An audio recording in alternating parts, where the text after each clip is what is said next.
नमस्कार स्टूडेंट्स।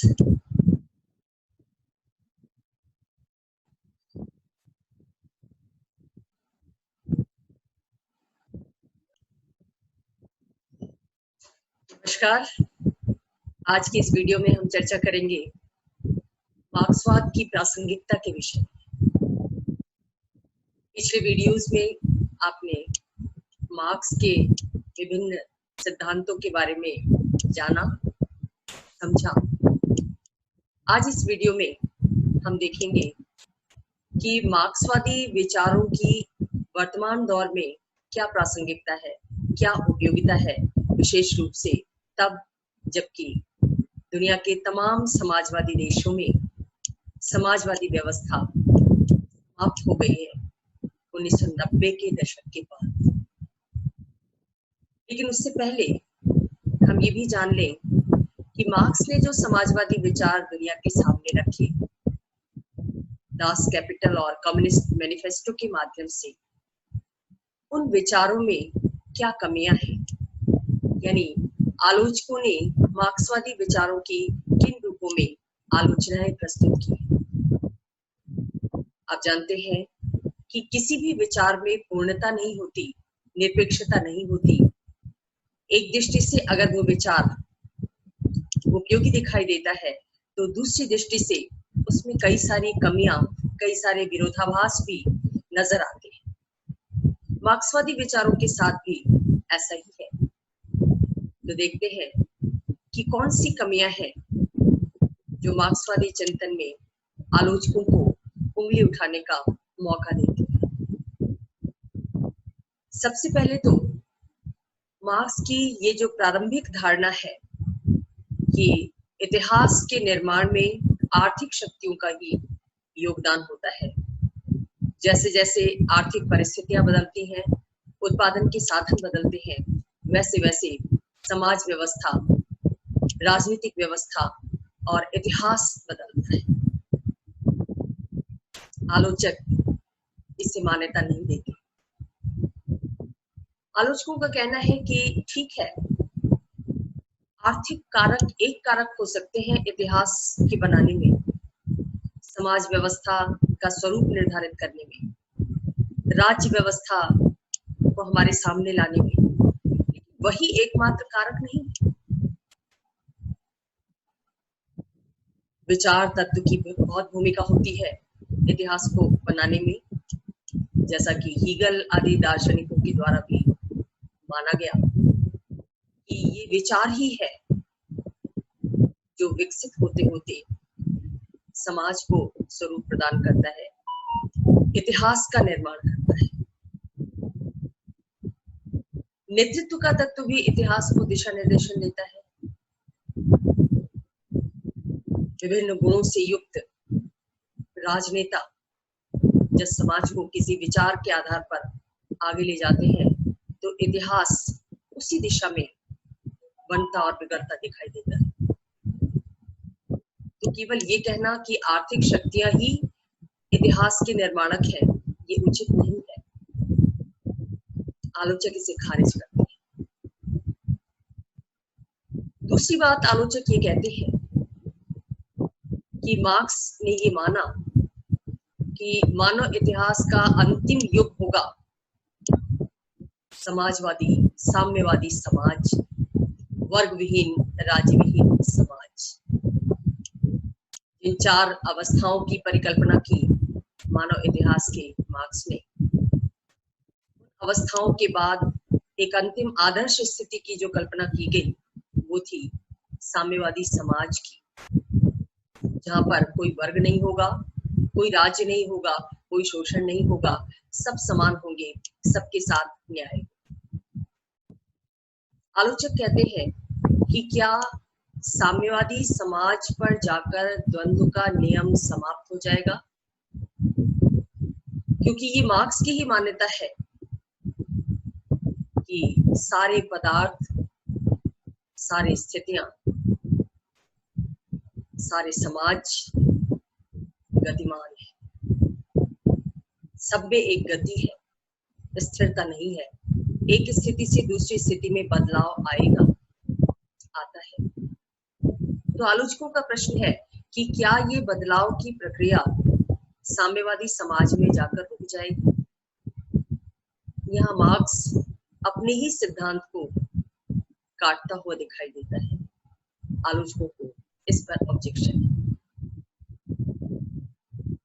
तीसरी बात आलोचक ये कहते हैं कि मार्क्सवादी विचारों में जो हिंसक क्रांति की बात कही गई है कि साम्यवादी समाज की स्थापना कैसे होगी, मजदूर यूनाइटेड होंगे, एकीकृत होंगे और वो एक साथ मिलकर हिंसक तरीके से पूंजीवाद का खात्मा करेंगे और उसके स्थान पर धीरे धीरे साम्यवादी समाज की तरफ आगे बढ़ेंगे। आलोचक कहते हैं ये विचार विश्व शांति की भावना के खिलाफ है। हम सब आज इस बात को स्वीकार करते हैं कि मानव का कल्याण शांति की परिस्थिति में ही संभव है। किसी भी समस्या का समाधान हिंसक तरीके से ना करके शांतिपूर्ण समझौते के माध्यम से किया जाना चाहिए। ऐसे में मार्क्स का हिंसक क्रांति का विचार आलोचकों को रास नहीं आता। चौथी बात जो मार्क्सवादी सिद्धांत में आई गई आलोचकों के द्वारा वो ये थी कि मार्क्स ने जिस पूंजीवादी व्यवस्था की चर्चा की उस पूंजीवाद में जो विशेषताएं, जो बातें बताई, व्यवहार में देखने पर वो सारी बातें सच नहीं दिखाई दी। जैसे मार्क्स ने कहा कि पूंजीवाद का जैसे जैसे विकास होगा वैसे वैसे मजदूरों की दशा खराब होती जाएगी, उनका शोषण बढ़ता जाएगा, उनमें असंतोष पनपता जाएगा। लेकिन आलोचक ये कहते हैं कि पूंजीवाद का विकास यूरोप और अमेरिका में जिन रूपों में हुआ उसे देखकर तो ऐसा नहीं लगता कि मजदूरों की हालत दिनों दिन खराब हो रही है। मजदूरों के काम के घंटे निर्धारित कर दिए गए हैं, उनकी कार्य की दशाएं अनुकूल बनाई जा रही हैं, उनको अच्छा पारिश्रमिक दिया जा रहा है, उनके लिए इंश्योरेंस की व्यवस्था की जा रही है। ऐसे में मजदूर असंतुष्ट न होकर संतुष्टि का भाव उनके अंदर दिखाई दे रहा है, उनकी जीवन स्तर में वृद्धि हो रही है। तो ऐसे में मार्क्स की ये बात सही दिखाई नहीं देती कि मजदूरों की हालत पूंजीवादी व्यवस्था में दिनों दिन खराब होती जाए। साथ ही मार्क्स ने पूंजीवादी व्यवस्था के अंदर सिर्फ पूंजीपतियों और मजदूरों इन दो वर्गों की बात कही। वैसे तो मार्क्स ये मानता है कि हर युग में दो ही वर्ग रहे हैं और उनके बीच संघर्ष चलता रहा है। यहाँ मार्क्स ये भूल जाता है कि हर युग में एक तीसरा वर्ग भी रहा है जिसे संतुलनकारी वर्ग कहा जाता है और वो वर्ग है समाज का मध्यम वर्ग। मार्क्स ने इस मध्यम वर्ग को नजरअंदाज कर दिया है जो समाज का एक बहुत महत्वपूर्ण भाग है।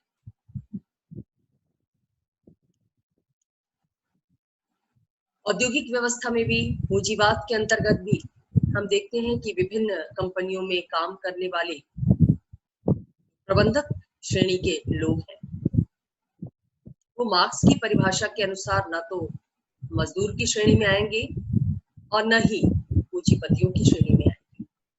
ये प्रबंधक वर्ग उसी मध्यम वर्ग का निर्माण करते हैं जिसको मार्क्स ने बना दिया।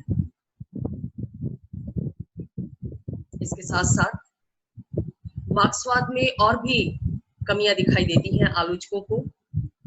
जैसे मार्क्स ने केवल वर्ग संघर्ष की बात कही है कि हर समाज में और पूंजीवाद में खास तौर से पूंजीपतियों और मजदूरों के बीच का संघर्ष दिनों दिन कड़ा होता जाएगा और उस संघर्ष का ही अंतिम परिणाम होगा हिंसक क्रांति। आलोचक कहते हैं कि वर्ग संघर्ष के स्थान पर वर्ग सहयोग के आधार पर समाज विकसित होता रहा है।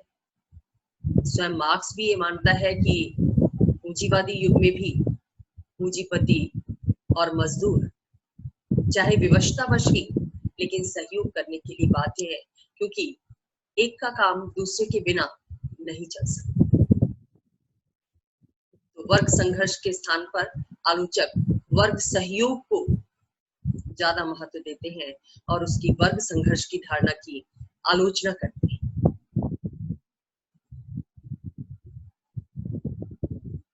इसके साथ साथ मार्क्स की जो राज्य की धारणा है उससे भी आलोचक इत्तेफाक नहीं रखते। मार्क्स ने राज्य को एक शोषणकारी संस्था के रूप में पेश किया है। ऐसी संस्था जिसने हमेशा संपत्तिशाली वर्ग का साथ दिया है और उसकी मशीनरी का प्रयोग संपत्तिशाली वर्ग ने हमेशा संपत्ति विहीन वर्ग के शोषण के लिए किया है। मार्क्सवादी चिंतन में राज्य एक वर्गीय संस्था है, एक शोषणकारी संस्था है, लेकिन आलोचक ये मानते हैं कि राज्य, जिस पर हम सबकी भी सहमति है, शुरू से एक कल्याणकारी संस्था रही है। उसका उद्देश्य लोगों का कल्याण करना है। वो सबके हित की बात सोचती है, किसी वर्ग विशेष के हित का साधन करने वाली संस्था नहीं रही है। प्रथम राजवैज्ञानिक अरस्तु ने जब राज्य की बात कही थी तो उसने भी ये माना था कि राज्य जीवन की रक्षा के लिए अस्तित्व में आया है और ये बना हुआ है मनुष्य को अच्छा जीवन उपलब्ध कराने। ऐसे में मार्क्स की ये बात नहीं मानी जा सकती कि राज्य एक वर्गीय संस्था है और ये धीरे धीरे समाप्त हो जाएगी। मार्क्स ने भविष्यवाणी की थी कि एक समय ऐसा आएगा कि राज्य की कोई जरूरत नहीं रहेगी, राज्य अपने आप समाप्त हो जाएगा। साम्यवादी समाज में जब न वर्ग रहेंगे, न शोषण रहेगा, न उनके बीच संघर्ष रहेगा, तो राज्य धीरे धीरे अपने आप समाप्त हो जाएगा। लेकिन 19वीं शताब्दी के बाद आज हम 21वीं शताब्दी में जी रहे हैं। अब तक मार्क्स की भविष्यवाणी सच नहीं हुई, यानी राज्य तिरोहित नहीं हुआ, खत्म नहीं हुआ। क्यों नहीं हुआ? अपने कल्याणकारी स्वरूप के कारण। तो इस तरीके से मार्क्सवादी सिद्धांतों में जो कमियां हैं उनको आलोचकों ने दुनिया के सामने लाने की कोशिश की, लेकिन इन तमाम कमियों के बावजूद ये भी एक तथ्य है कि मार्क्सवाद जितनी आकर्षक विचारधारा दुनिया के लिए रही है, उतनी संभवतः कोई और विचारधारा नहीं है। यही वजह है कि समाजवाद के अनेकानेक रूपों का विकास हम देखते हैं। श्रेणी समाजवाद, फेबियन समाजवाद, लोकतांत्रिक समाजवाद, गांधीवादी समाजवाद, लोहियावादी समाजवाद, माओवादी समाजवाद, लेनिनवादी समाजवाद। इन सभी रूपों में मार्क्स का जो बेसिक सिद्धांत है, जो लक्ष्य है मार्क्सवादी चिंतन का, कि एक समतापूर्ण, न्यायपूर्ण सामाजिक, आर्थिक और राजनीतिक व्यवस्था की स्थापना, कम से कम अगर राज्यविहीन समाज की स्थापना ना हो सके तो भी विद्यमान राज्य न्यायपूर्ण बने। इस उद्देश्य पर सभी समाजवादी विचारकों में सहमति है कि समाज का स्वरूप ऐसा होना चाहिए, उसमें किसी तरह का शोषण न हो, सामाजिक आर्थिक समानता सर्वत्र हो और सभी के साथ न्याय। लेकिन इस लक्ष्य को प्राप्त करने के साधन इन सभी समाजवादी विचारधाराओं में अलग अलग तरीके से बताए गए हैं। इस पर हम कभी बाद में चर्चा करेंगे। फिलहाल हमें ये जानना है कि मार्क्सवादी सिद्धांतों की लोकप्रियता और इसमें इतने आकर्षण के बावजूद मार्क्सवाद अप्रासंगिक क्यों हो गया, और क्या वाकई हुआ है या अब भी उसकी उपयोगिता है। आप जानते हैं कि मार्क्सवादी सिद्धांतों के आधार पर दुनिया में सबसे पहले 1917 में सोवियत रूस में बोल्शेविक क्रांति हुई थी और उस क्रांति के माध्यम से समाजवादी राज्य की स्थापना की गई। उसके बाद पूर्वी यूरोप के तमाम देशों में Hungary, Romania, Bulgaria, Yugoslavia, Czechoslovakia, Latin America में क्यूबा, एशिया में चीन, इन सब देशों में समाजवादी राजनीतिक व्यवस्था की स्थापना की गई। यानी राज्य के नियंत्रण में सामूहिक संपत्ति को रखा गया और राज्य ने उसका समतापूर्ण तरीके से वितरण करने की व्यवस्था सुनिश्चित की। 1917 के बाद इन देशों ने अपने अपने देश में समाजवादी व्यवस्था को अपनाया। लंबे समय तक ये चलती भी रही, अच्छा रिजल्ट सामने आया, लेकिन और इसका रिजल्ट इंटरनेशनल पॉलिटिक्स में भी देखने को मिला। अंतरराष्ट्रीय राजनीति में हम देखते हैं कि 1945 के बाद, सेकेंड वर्ल्ड वॉर के बाद दुनिया विचारधाराओं के आधार पर बंट गई। एक तरफ पूंजीवादी अर्थव्यवस्था को अपनाने वाले देश पश्चिमी यूरोप के, और दूसरी तरफ समाजवादी अर्थव्यवस्था को अपनाने वाले देश जिनका अग्रज सोवियत संघ था। इनके बीच एक टकराव चला, विचारधारा का टकराव चला। दोनों ही खेमे अपनी अपनी विचारधारा की प्रशंसा में, उसके प्रचार में, दूसरे देशों में अपनी विचारधारा का प्रभाव स्थापित करने में लगे रहे। और इस विचारधारागत संघर्ष को हम शीत युद्ध के नाम से जानते हैं। लेकिन 1990 तक आते आते हम ये देखते हैं कि ये वैचारिक संघर्ष, शीत युद्ध, अचानक से समाप्त हो जाता है। क्यों? सोवियत संघ अचानक से सरेंडर कर देता है कि अब समाजवादी व्यवस्था के अनुरूप राज्य चलने की स्थिति में नहीं। राज्य की आर्थिक हालत समाजवादी व्यवस्था को ढोते ढोते बहुत खराब हो गई है। ऐसी स्थिति में सोवियत संघ इस व्यवस्था को लेकर आगे सरवाइव नहीं कर सकता। सोवियत संघ के राष्ट्रपति गोर्बाचेव सरेंडर कर देते हैं। पूंजीवादी उनके सामने, नाटो के सामने, सोवियत संघ बिखर जाता है।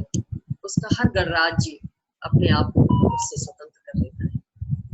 सोवियत संघ की इस हालत का परिणाम दूसरे देशों पर भी दिखाई देता है। पूर्वी यूरोप के तमाम देशों में भी धीरे धीरे करके समाजवाद छोड़कर पूंजीवाद को अपनाने की प्रवृत्ति दिखाई देती है। इवन चाइना, वहां भी पूंजीवाद को अपनाया जा चुका है, उदारवादी व्यवस्था को अपनाया जा चुका है। ऐसे में सवाल ये खड़ा होता है कि क्या मार्क्सवाद सफल नहीं रहा? मार्क्सवादी समाजवाद पूंजीवाद के साथ लड़ाई में हार गया? ऐसे अनेक प्रश्न उपजते हैं। क्या अब उसकी उपयोगिता नहीं रह गई?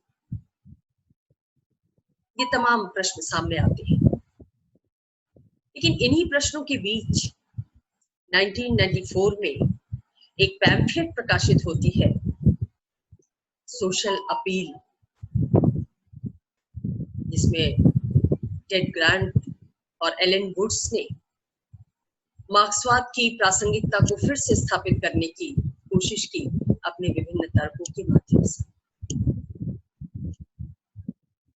उन्होंने पाया कि मार्क्सवादी सिद्धांतों की प्रासंगिकता खत्म नहीं हुई। क्यों?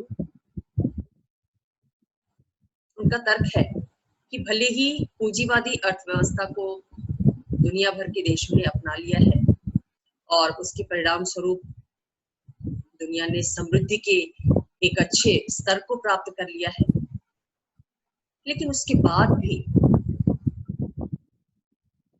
दुनिया का 10% भाग दुनिया की जनसंख्या का अब भी ऐसा है जो गरीबी रेखा से नीचे जीवन यापन करता है। ग्लोबल विजन की रिपोर्ट ये बताती है कि 10% तबका अब भी ऐसा है जिसे 2 वक्त की रोटी नसीब नहीं होती। इस 10% के लिए मार्क्सवाद आज भी प्रासंगिक है, क्योंकि समाज का स्वरूप ऐसा होना चाहिए जिसमें हर व्यक्ति को न्याय मिल सके। अगर अधिकांश भाग को मिल जाता है तो न्यायपूर्ण समाज नहीं है, जब तक कि सभी को न्याय न मिले। जैसा कि आप जानते हैं कि जॉन रॉल्स जब न्याय की धारणा देते हैं तो उन्होंने भी यही बात की कि सबके साथ न्याय होना चाहिए। तो ये जो 10% वर्ग है दुनिया की जनसंख्या का, उसके लिहाज से मार्क्सवाद अब भी प्रासंगिक है। यानी उनका जो शोषण हो रहा है, उनको जो उनके अधिकार नहीं मिल पा रहे हैं, उनकी जो दुर्दशा है, उस दुर्दशा को दूर किया जाना चाहिए, चाहे क्रांति के माध्यम से, हिंसक क्रांति के माध्यम से, चाहे जैसा कि मार्क्स ने कहा, लेकिन लोकतांत्रिक तरीके से भी उनकी इस दुर्दशा का समाधान किया जा सकता है। दूसरी बात, जहां तक समसामयिक उदारवाद की बात है, जो पूंजीवाद का नया रूप है, इसमें भी अगर हम देखें तो शोषण है, शोषण का रूप बदल गया है, लेकिन शोषण पूरी तरह खत्म नहीं हुआ। यहाँ भी कामगारों को अब कॉन्ट्रैक्ट बेसिस पर काम करना होता है। उनके कार्य की दशाएं उतनी अनुकूल नहीं है जितनी होनी चाहिए। खासतौर से जो महिला श्रमिक है, असंगठित क्षेत्र में काम कर रही है, उनका तो दोहन जारी है। उनके कौशल, उनके श्रम के अनुरूप पारिश्रमिक नहीं मिल रहा।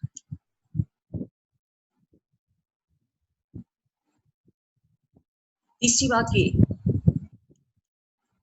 कि मार्क्स ने ये जो बात कही कि समाज और राजनीति का स्वरूप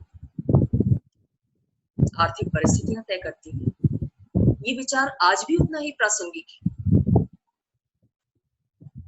आज के नव उदारवादी अर्थव्यवस्था में भी हम ये पाते हैं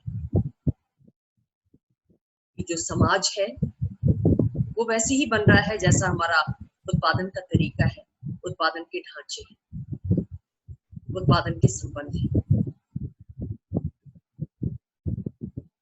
आज हमारी उत्पादन प्रक्रिया, संसाधनों का वितरण सूचना प्रौद्योगिकी के माध्यम से हो रहा है। जीविकोपार्जन में सूचना प्रौद्योगिकी का बड़ा रोल है। आप देखते हैं, जानते हैं कि कैसे सामानों की डिलीवरी ऑनलाइन हो रही है। किसी उत्पादक को अगर बाजार तलाशना है तो उसके लिए वो ऑनलाइन माध्यमों का प्रयोग कर रहा है, पेमेंट करना है तो ऑनलाइन माध्यम का प्रयोग कर रहा है। इस स्थिति ने एक ऐसे नेटवर्क समाज को जन्म दिया है जिस नेटवर्क समाज के कारण मनुष्य का आमने सामने का संबंध बहुत ज्यादा दुष्प्रभावित हो। और अगर आगे ये जारी रहा लंबे समय तक, तो मानव व्यक्तित्व पर भी इसके दुष्प्रभाव दिखाई देंगे, ऐसा माना जा रहा है, ऐसा अनुमान लगाया जा रहा है। नव उदारवादी व्यवस्था में अर्थव्यवस्था को एक तरीके से प्राइवेट हाथों में दे दिया गया है, लिहाजा राज्य की भूमिका आर्थिक क्षेत्र में बहुत गौर हो गई, राज्य का स्वरूप भी बदल गया है। तो यहाँ मार्क्स आज भी प्रासंगिक दिखाई देता है कि आर्थिक परिस्थितियां हमारे समाज और राज्य के स्वरूप को बदल। जहां तक रूस और पूर्वी यूरोप के देशों में समाजवाद के समाप्त होने की बात है, वहां जो समाजवाद समाप्त हुआ, इसका मतलब ये नहीं कि मार्क्सवादी सिद्धांत गलत थे। हकीकत तो ये है कि मार्क्सवादी सिद्धांतों को सही रूप में इन देशों में लागू ही नहीं किया गया। कैसे? मार्क्स ने कभी भी दल की बात नहीं कही थी कि क्रांति दल के नेतृत्व में होगी, लेकिन इन तमाम देशों में साम्यवादी दल के नेतृत्व में क्रांति हुई। मार्क्स ने कहा था कि क्रांति के बाद मजदूरों का राज्य व्यवस्था पर अधिकार होगा, लेकिन यहाँ तो उल्टा राज्य का कंट्रोल समाज की संपूर्ण संपत्ति पर हो गया, और वो भी उसका वितरण भी जनतांत्रिक तरीके से ना करके एक तरह का अधिनायकवादी रुख राज्य के अंदर देखने को मिलता है।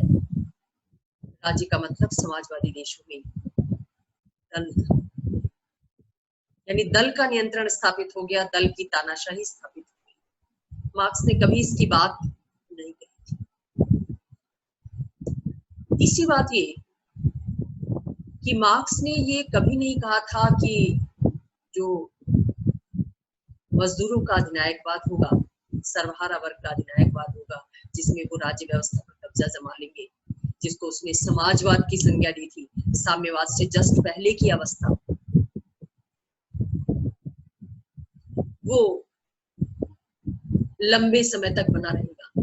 मार्क्स ने ऐसा कभी नहीं कहा था। मार्क्स ने इसको संक्रांति का पीरियड कहा था, ट्रांजिशन का पीरियड कहा था। एक अवस्था से दूसरी अवस्था में जाने के बीच की जो अवस्था होगी, वो सर्वहारा वर्ग का अधिनायकवाद होगी। लेकिन इन देशों में जो क्रांतियां हुई, जो समाजवादी व्यवस्था स्थापित हुई, 1917 के बाद से लेकर 1990 तक वो बनी रही, यानी एक तरह से स्थायित्व का भाव उसके अंदर आ गया। और जब स्थायित्व का भाव आया तो उसमें बहुत सारी बुराइयां पनपने लगी, नौकरशाही की बुराई पनपने लगी। सबसे बड़ी बात कि दल की तानाशाही के अंतर्गत लोगों की स्वतंत्रता को बिल्कुल कुचल दिया। स्वतंत्रता का कोई महत्व नहीं रह गया। सोवियत रूस में एक आयरन कर्टन सा स्थापित कर दिया गया स्टालिन के नेतृत्व में। बाहरी दुनिया से उसका संपर्क बिल्कुल तोड़ दिया गया। वहां के नागरिक न तो बाहर जा सकते थे और न ही बाहर के विचारों का वहां पर कोई विचार प्रसार होता था। वैचारिक स्वतंत्रता के साथ साथ हर तरह की व्यक्तिगत स्वतंत्रता पर पूर्णतः नियंत्रण स्थापित कर दिया, और ये नियंत्रण लंबे समय तक नहीं चल सकता था, क्योंकि स्वतंत्रता मनुष्य के स्वभाव से जुड़ी हुई है, मनुष्य के अस्तित्व से जुड़ी हुई है। जैसे ही गोर्बाचेव के नेतृत्व में लोगों को मौका मिला, पेरेस्ट्रोइका और ग्लासनोस्त के तहत, पुनर्सुधार और खुलेपन की व्यवस्था के तहत एक एक करके धीरे धीरे वहां के गणतंत्र अपने आप को संघ से अलग कर दिए और सोवियत संघ बिखर गया। मार्क्स ने इन स्थितियों की कल्पना नहीं की थी, इसलिए ये कहना कि इन देशों में समाजवाद के बिखर जाने का मतलब है कि मार्क्सवाद अप्रासंगिक हो गया, उसकी कोई उपयोगिता नहीं है, ये बिल्कुल उचित। वास्तविकता क्या है कि जब तक समाज में संघर्ष शोषण के कारण रहेगा, किसी भी लेवल पर, चाहे मजदूरों का शोषण हो, महिलाओं का शोषण हो, किसी खास प्रजाति का शोषण हो, किसी खास क्षेत्र में रहने वाले लोगों का शोषण हो, तब तक शोषण से निजात दिलाने वाला मार्क्सवादी समाजवाद हमेशा प्रसिद्ध रहेगा, ऐसी मेरी